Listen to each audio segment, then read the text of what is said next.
নমস্কার বন্ধুরা, এটা আমার বউ। এই ছোটবেলা থেকেই কথা বলতে পারে না। দয়া করে তোমরা একটু ওকে সাপোর্ট করো, লাইক করো, কমেন্ট করো। ফলো করতে বলো, ফলো করতে বলো, ফলো। একটা নাশ দিলা তো সব সর্বনাশ করে। আচ্ছা বলো তো, তোমার বাবার নাম কি? আমার বাবার নাম আলমগীর। জানো না কারো নাম বলার আগে আব্দুল বলতে হয়? তুমি সকালবেলা কি দিয়ে ভাত খেয়েছো?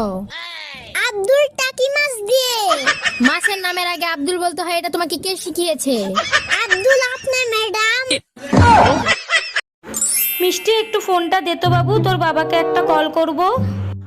এই নাও মা। হ্যালো বেবি, তুমি আমার জন্য একটা লিপস্টিক, একটা কাজল আর একটা ফেস পাউডার নিয়ে। হাই, আমার এই মাসে 20,000 টাকা স্যালারি চলে এসেছে। চলো শপিং এ যাই। চলো। 1 মিনিট, মা ফোন করছে। হ্যাঁ মা। বাবা, আমার শরীর খুব খারাপ, চিকিৎসা করাবো, 20,000 টাকা লাগবে। এই বলছি যে মায়ের 20,000 টাকা লাগবে। কোনো দরকার নেই। মা বললো মা প্রচন্ড অসুস্থ, চিকিৎসা করাবে। হ্যাঁ মা, আমার কাছে কোনো টাকা নেই।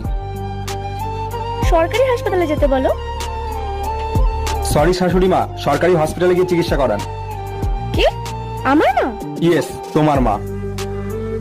হ্যালো মা, তুমি টেনশন করো না, আমি এখনই টাকা নিয়ে আসছি। বাহ, তোর মা মা আর আমার মা সরকারি মা। বাহ। হ্যালো কুরিয়ার দাদা, তুমি কিন্তু এখন ভুলেও আমার বাড়ির সামনে পার্সেল দিতে এসো না। তুমি ঠিক 1 ঘন্টা পরে আমার বাড়ির সামনে আসো। আরে আমার বর বাড়ির সামনে ডান্ডা নিয়ে দাঁড়িয়ে আছে, আমাকে তো ডান্ডাতে ঠান্ডা করবেই, সাথে তোমাকেও করবে। হ্যাঁ, তুমি কিন্তু ভুলেও আমার বাড়ির সামনে এসো না।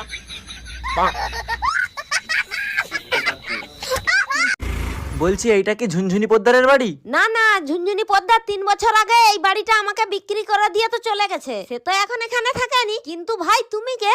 ঝুনঝুনি পোদ্দারের নামে একটা পার্সেল ছিল, পার্সেল দিতে আসছি আমি। আসলে আমার নামই ঝুনঝুনি পোদ্দার। আসলে আমি ভাবছিলাম তুমি কিস্তিওয়ালা, লোনের টাকা আনতে আসছো। আজ 5 বছর পর আমার স্বামী বিদেশ থেকে ঘরে ফিরবে। লালি, আরে লালি চোখ বেঁধে রেখেছো কেন? তুমি যেদিন থেকে বাইরে গেছো, আমি সেদিন থেকেই চোখ বন্ধ করে রেখেছি। তার মানে 5 বছর চোখ বন্ধ করে রেখেছো? কিন্তু কেন লালি? স্ত্রীর চোখ শুধু স্বামীকেই দেখার জন্য, এই চোখ দিয়ে অন্য পুরুষকে দেখাটা যে পাপ। আরে পাগলি, স্বামীকে যদি মন থেকে ভালোবাসো, অন্য পুরুষকে দেখলেই বাকি। না, অন্য পুরুষকে দেখলে আমার সারা গাহক পা কিরম একটা হয়। লালি, তুমি না সাক্ষাৎ সতী। চলো না একটু ঘরের ভেতরে। আস্তে টেনো না, পেটে বাচ্চা। কি করে? কে? আমি তো 5 বছর বাইরে ছিলাম। বলতে পারবো না গো, আমি তো চোখে দেখি না। আমি কেন মরি না?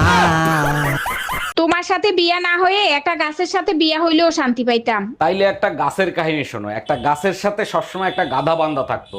এই কষ্টে গাছটা মরে গেল। মরে যাওয়ার পর যখন গাছ দেখতে পাইলো তার কাঠ দিয়ে সংসদ ভবনের চেয়ার বানানো হয়েছে, তখন গাছটা বলল শালা মইরেও শান্তি নাই। এই তাড়াতাড়ি পালো, আমার বর এসে গেছে, তাড়াতাড়ি পালো, আমার বর এসে গেছে। 1 মিনিট, তোমার বর তো আমি, তুমি আমাকেই পালাতে বলছো কেন? আচ্ছা, তুই যদি আমারই বর হোস্টেলে পালাচ্ছিলি কেন, বাজে ছেলে একটা? স্যার, আমি একটা ব্যাংক অ্যাকাউন্ট খুলবো, আমাকে একটা ব্যাংক অ্যাকাউন্ট খুলে দেন। ভোটার আইডি কার্ড আর জন্ম নিবন্ধন দেন, এক্ষুনি অ্যাকাউন্ট খুলে দিচ্ছি। স্যার, ভোটার আইডি কার্ড তো আছে, কিন্তু জন্ম নিবন্ধন তো নাই। জন্ম নিবন্ধন ছাড়া অ্যাকাউন্ট খোলা যাবে না, যান আগে জন্ম নিবন্ধন করে আসেন। বিশ্বাস করেন স্যার, আমার জন্ম হয়েছে, আর তাও যদি বিশ্বাস না হয় আপনি আমার বাসায় গিয়ে জিজ্ঞেস করেন।